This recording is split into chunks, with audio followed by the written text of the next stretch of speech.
So here is the front of the meta map we created and which you have a copy of. And this is designed to make the dynamic assessment process more explicit. In our experience, it has been especially helpful when thinking about ways to build on strengths and when including extenders such as teachers and families in the conversation. META stands for match, extend, try it, and assess. The idea is if you collect information on when a student is most successful, that's your match. So for example, if you and your team determined that a student was most communicatively engaged when he was on the playground playing tag with a specific peer, that would be important to note here. When you observe that interaction, you notice that the peer used nice wait time but had high expectations for your student. Though you had only seen verbal requests in other school activities, the student used verbal requests, gained his peers' attention verbally with "I'm here," and commented by saying fast when he chased his friend. He was clearly engaged with his peer, and so you want to try to extend that interaction to other contexts. To start, I want you to think about changing only one aspect of the interaction. So in our example, let's keep the activity and the environment the same, but try to change the partner. Instead of the peer, a para-educator with whom your student already has a nice relationship with will try to play tag with your student using an expectant delay, for example, to elicit some of those same verbal functions. At that point, you would try out your plan and then assess it. What did the student do? Were the planned environmental supports, if used, in place? Did the partner use the same strategies? And did it work?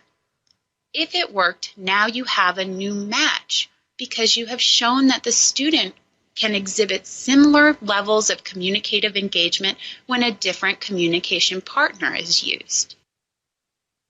On the back of the meta map, you'll see some of the examples of student functions of communication, communication partner strategies, and communicative environment supports. In my experience, it can be really helpful to work through this process with a student who you and his stakeholders are having difficulty figuring out where to go next. Thinking ahead, I've also found it helpful for extenders to understand the map so that they can properly account for what they're doing as partners, and also understand how to provide your student with even more opportunities throughout the day to be communicatively engaged. Joey is a 4th grader who currently uses single words and short phrases to request and shows some early interest in attending to others' actions. You've found that he is most successful and engaged when he works with his para-educator, Susie, with puzzles. He is able to request pieces spontaneously using a familiar carrier phrase and consistently pays attention to Susie and shares enjoyment with her by jumping up and down and giving her high fives. With other activities, he seems most focused on task completion rather than social engagement with his teachers or peers. Through careful observation, you've noticed that Susie uses some wonderful communication partner strategies during this activity. For example, she uses great wait time, she expands his language, and she follows his lead. She also uses meaningful visual supports and a predictable routine to keep Joey successful. Okay, as you remember, here's the meta map front. And here's the back of that meta map. Remember, meta stands for match, extend, try it, assess. And you'll see here, as we mentioned before, that you've got kind of a cue for you to look at all the different types of functions of communication and all the different communication partner strategies and environmental supports that could be supporting your students' success. It might be helpful to take this out again as we're going to apply it to Joey next. Okay, here is how we can apply it to Joey. You'll notice under match that I've noted what Joey is doing.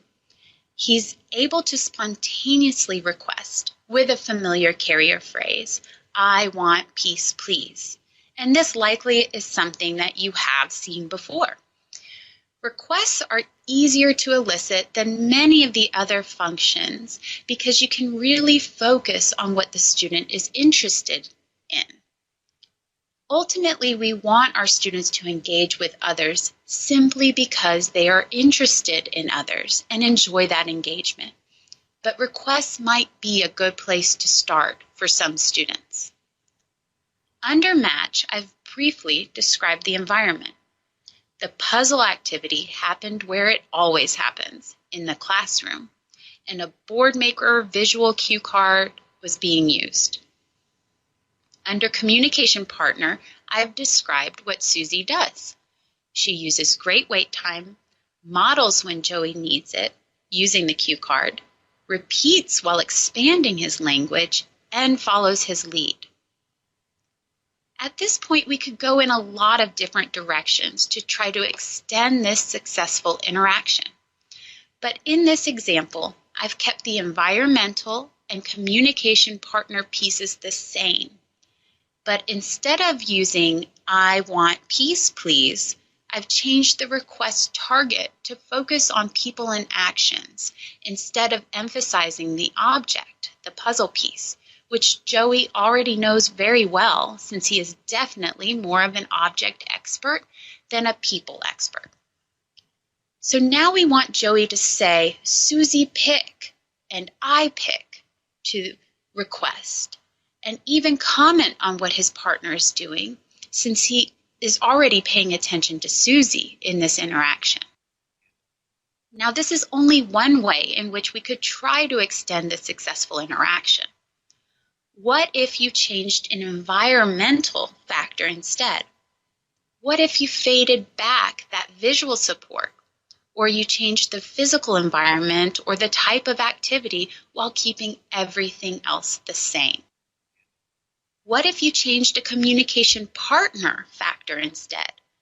You could see if Joey would continue to be successful with less partner support, or if a different partner was introduced. Okay, after you make a plan, you want to give it a try so that you can note what you saw in each of the 3 areas. If something worked, then you have a new match and you continue the meta cycle. Okay, so remember the whole point of using the meta map is to figure out ways to extend successful engagement and also add opportunities for additional engagement so that our students are able to have the opportunity through hundreds of interactions throughout the day to tell us who they are and what they know.